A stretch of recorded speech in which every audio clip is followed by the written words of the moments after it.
नमो नमः विद्यार्थियों। आज की ई कक्षा में आपका स्वागत है।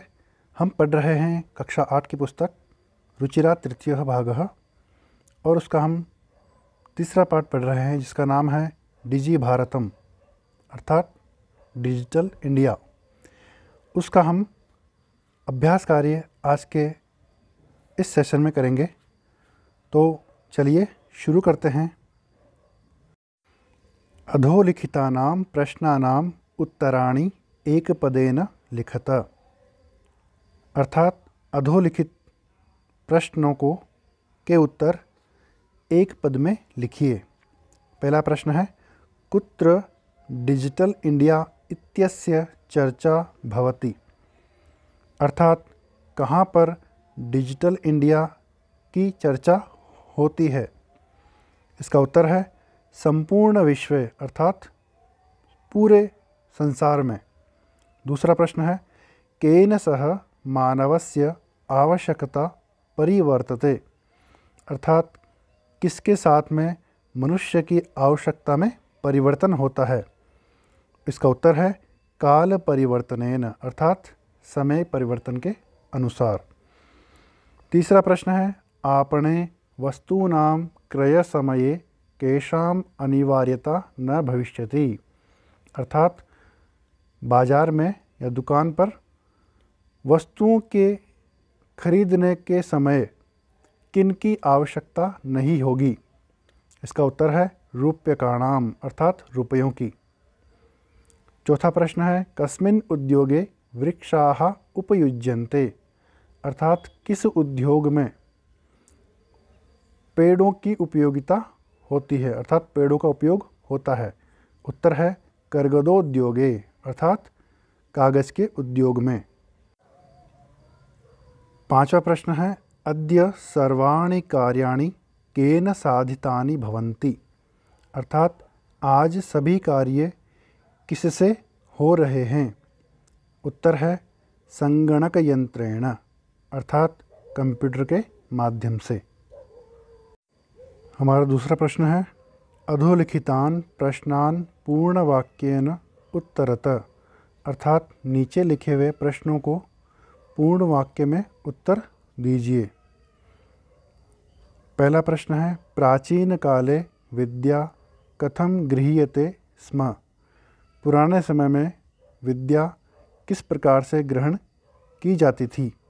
इसका उत्तर है प्राचीन काले विद्या श्रुति परंपरया गृह्यते स्म अर्थात पुराने समय में विद्या श्रुति परंपरा के अनुसार ग्रहण की जाती थी। दूसरा प्रश्न है वृक्षाणां कर्तनं कथम न्यूनतां यास्यति अर्थात पेड़ों के कटने में या पेड़ों की कटाई में किस प्रकार से न्यूनता आएगी। इसका उत्तर है संगणकस्य अधिकाधिक प्रयोगेण वृक्षाणां कर्तनं न्यूनतां यास्यति अर्थात कंप्यूटर के अधिक से अधिक प्रयोग से पेड़ों की कटाई में न्यूनता आएगी। तीसरा प्रश्न है चिकित्सालये कस्य आवश्यकता अद्य नानुभूयते अर्थात अस्पताल में किसकी आवश्यकता आज अनुभव नहीं होती है। उत्तर है चिकित्सालये रूप्यकाणां आवश्यकता अद्य नानुभूयते अर्थात अस्पताल में रुपयों की आवश्यकता आज अनुभव नहीं होती है। चौथा प्रश्न है वयं कस्यां दिशि अग्रे सरामः अर्थात हम किस दिशा में आगे हो रहे हैं अर्थात आगे बढ़ रहे हैं। उत्तर है वयं डिजी भारतम इति अस्यां दिशि अग्रे सरामः अर्थात हम डिजिटल इंडिया की दिशा में आगे बढ़ रहे हैं। पांचवा है वस्त्रपुटके केषां आवश्यकता न भविष्यति अर्थात जेब में किसकी आवश्यकता नहीं होगी। उत्तर है वस्त्रपुटके रूप्यकाणां आवश्यकता न भविष्यति अर्थात जेब में रुपयों की आवश्यकता नहीं होगी। तीसरा प्रश्न है रेखांकित पदान्यधिकृत्य प्रश्न निर्माणम कुरुत, अर्थात रेखांकित पदों को अधिकृत करके प्रश्न निर्माण कीजिए। पहला है भोजपत्रोपरि लेखनम आरब्धम, अर्थात भोजपत्र के ऊपर लेखन प्रारंभ हो गया। इसका प्रश्न बनाना है भोजपत्रोपरि किम आरब्धम, अर्थात भोजपत्र के ऊपर क्या प्रारंभ हो गया। तो लेखनम की जगह किम आ जाएगा। दूसरा है लेखनार्थम कर्गदस्य आवश्यकतायाः अनुभूति न भविष्यति, अर्थात लिखने के लिए कागज़ की आवश्यकता की अनुभूति नहीं होगी, यानी कागज़ अनुभव में नहीं आएगा। उत्तर है लेखनार्थम कस्य आवश्यकतायाः अनुभूति न भविष्यति, अर्थात लिखने के लिए किसकी आवश्यकता की अनुभूति नहीं होगी। तो कर्गदस्य के स्थान पर कस्य आ जाएगा। तीसरा है विश्राम गृहेषु कक्षम सुनिश्चितम भवेत्, अर्थात विश्राम घरों में कक्ष सुनिश्चित होवे। तो विश्राम गृहेषु की जगह कुत्र आ जाएगा, अर्थात कुत्र कक्षम सुनिश्चितम भवेत्, कहाँ पर कक्ष सुनिश्चित होवे। चौथा है सर्वाणि पत्राणि चलदूरभाषयंत्रे सुरक्षितानि भवन्ति, अर्थात सभी पत्र मोबाइल फ़ोन के अंदर सुरक्षित होते हैं। जिसका प्रश्न बनाना है हमें सर्वाणि पत्राणि कस्मिन् सुरक्षितानि भवन्ति, अर्थात सभी पत्र किस में सुरक्षित होते हैं। पांचवा है वयम उपचारार्थम चिकित्सालयम गच्छामः, हम उपचार के लिए या इलाज के लिए अस्पताल में जाते हैं। जिसका प्रश्न बन जाएगा वयम किमर्थम चिकित्सालयम गच्छामः, अर्थात हम किस लिए अस्पताल में जाते हैं। चलिए चौथा प्रश्न देखते हैं। उदाहरणम अनुसृत्य विशेषण विशेष्य मेलनम कुरुत, अर्थात उदाहरण के अनुसार विशेषण और विशेष्य का मेल कीजिए, अर्थात उनको मिलाइए। तो विशेषण है संपूर्ण, जिसका विशेष्य हो जाएगा भारते। विशेषण होता है जो विशेषता बताता है और विशेष्य होता है जिसकी विशेषता बताई जाए। इसी प्रकार मौखिकम ये विशेषण है जिसका विशेष्य हो जाएगा ज्ञानम। मनोगताः विशेषण है और भावाः विशेष्य।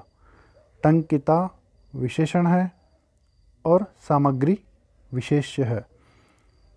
महान विशेषण है और उपकारः विशेष्य है। मुद्राविहीनः विशेषण है और विनिमयः ये विशेष्य है। इस प्रकार से विशेषण और विशेष्य किस प्रकार से हम पहचान सकते हैं वो हमने देखा। चलिए अब पांचवा प्रश्न देखते हैं। अधोलिखित पदयोः संधिं कृत्वा लिखत, नीचे लिखे हुए पदों की संधि करके लिखिए। तो यहाँ पर सभी में दो दो पद हैं जिनका हमें संधि करनी है। तो पदस्य प्लस अस्य, जिसका हो जाएगा पदस्यास्य। तालपत्र उपरि तालपत्रोपरि, च अतिष्ठत् चातिष्ठत्, कर्गद उद्योगे कर्गदोद्योगे, क्रय अर्थम क्रयार्थम, इति अनयोः इत्यनयोः, उपचार अर्थम उपचारार्थम। इस प्रकार से हमने संधि की, यानी दो पद हैं जिनका विच्छेद हो रखा है, उन दोनों को मिला करके हमने एक शब्द बनाया और एक शब्द बन करके हमारी संधि तैयार हुई। चलिए अब हम छठे प्रश्न की ओर चलते हैं। उदाहरणमनुसृत्य अधोलिखितेन पदेन लघुवाक्य निर्माणं कुरुत, उदाहरण के अनुसार नीचे लिखे हुए पद के द्वारा लघु वाक्य निर्माण कीजिए।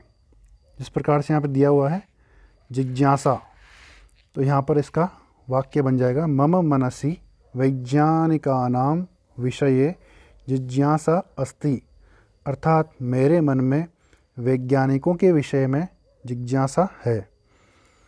इसी प्रकार से हमें बनाना है आवश्यकता। अद्य वस्त्रपुटके रूप्यकाणाम आवश्यकता नास्ति, आज जेब में रुपयों की आवश्यकता नहीं है। दूसरा है सामग्री।